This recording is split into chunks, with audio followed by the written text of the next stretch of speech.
Welcome back to Daytime Live. Now, Education Minister Favour Williams says that school administrators need to be more creative in punishing students for indiscipline rather than seeking to lock them out as a first option response. Williams emphasized the government's policy during the first consultation on the ministry's draft dress and grooming policy for public educational institutions on August 9th.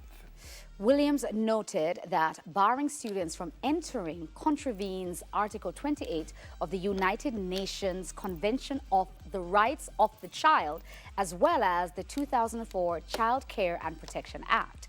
She further disclosed that the proposed policy will establish a comprehensive framework for dress and grooming for public schools while taking into consideration cultural identity, climate situations, socio-economic conditions of parents, and the aims of educational institutions. So what measurements should be put into discipline students instead of locking them out? That is the question. What do you think should happen? I don't know.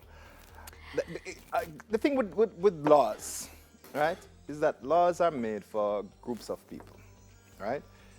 There is always an extreme case or an extreme situation where the law is not necessarily what is fair. I understand what a lot of these education practitioners, principals, teachers, I understand what they're saying. There are students who, have proven themselves over time to be disruptive students. I understand that they're saying that we don't have a place for them here. They should be barred from the school until they can show that they are whatever, that they will conform to the laws or to the rules or guidelines of the school. I get what they're saying. But I don't think that they should put the child out. But I'm one of those, I'm sentimental that way. Like I always see the best, I always see potential, I always see hope, even in some of the darkest cases. I see those things. So I'm always willing to try different tactics. Yeah, always. So here, I don't know what could work. I think, okay, back in the day, I remember a brethren of mine was starting a big brother mentorship group kind of model with young boys in the inner city. I thought that was an excellent idea. I think conversation groups like that would make a huge difference. It would have to be people, it would have to be coming from mentors that actually understand the individual situation, though. It can't be coming from uptown youth. If it's a youth who experience garrison problems, it can't, them don't understand, them not going to know, them going to be saying things that sound like gibberish and sound like alien language to the youths, so it doesn't make sense. But there are people that transcend their circumstances, and those people should be engaged and invited back into the inner cities to reason. Those some reasoning sessions with the youths them to figure it out. So let them in and make them go a session like that for the day. See, I agree. So let me throw my 2 cents in. I 100% agree with you. I think it depends on what the child is doing in school. Now, I think if a child is violent against the other students or the principal or the teachers or whatever, I do believe an exclusion policy for whatever period of time, depending on the level, is one thing. Definitely, I adhere to that. Like I said last week, once you got rid of the punishment that we used to get, corporal punishment in school and stuff like that, we didn't replace it with any kind of measures to curtail bad behavior. I think this policy in particular seems to be referring a lot to grooming, because a lot of kids were being kicked out or got their hair cut off or whatever.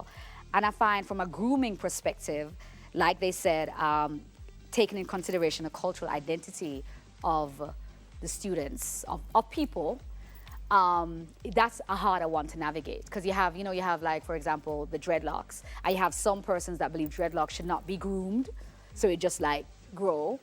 And teaching a child or teaching people how to present themselves is a form of learning discipline. You know what I'm saying? Not to say that when your hair is not groomed, you therefore lack discipline. Exactly. It's not what I'm saying. But those were the tools that we were given. You keep your uniform clean, you keep your hair tidy, you make sure you make your bed. These are things that you will put in a child to teach them discipline. So if we're going to get rid of that, it's what we're going to put in place Discipline is a hell of a thing, you know. Yep. Because discipline, like habits, determines who you'll be as Everything. as a person. Everything. Habit is all.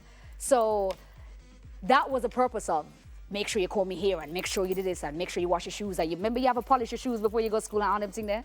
So if you remove that, what do we put in place to teach our students, our young people, our children discipline? And I mean, if you want to get right down to the nitty-gritty and get practical, you know, it's really what works.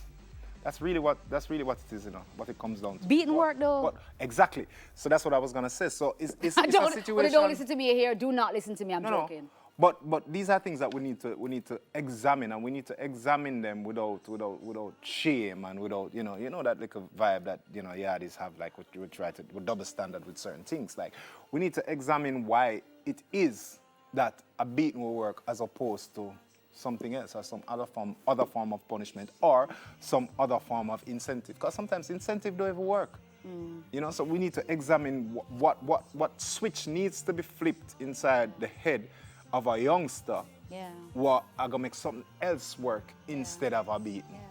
Yeah. You understand But what I'm I saying? agree 100% with you. I can't remember who it was. If it was Martin Luther King or somebody that talked about if you can reach the child, you can change the society. Right. You know, so I agree. I agree 100% with what you're saying, and I do think that the problem with our society primarily is that we convert to the olden days of discipline, the ones that came from slavery.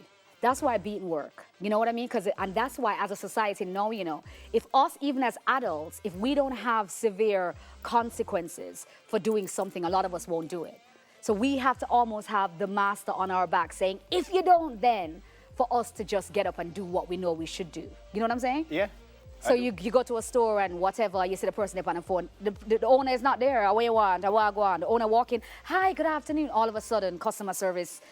I had this conversation You know?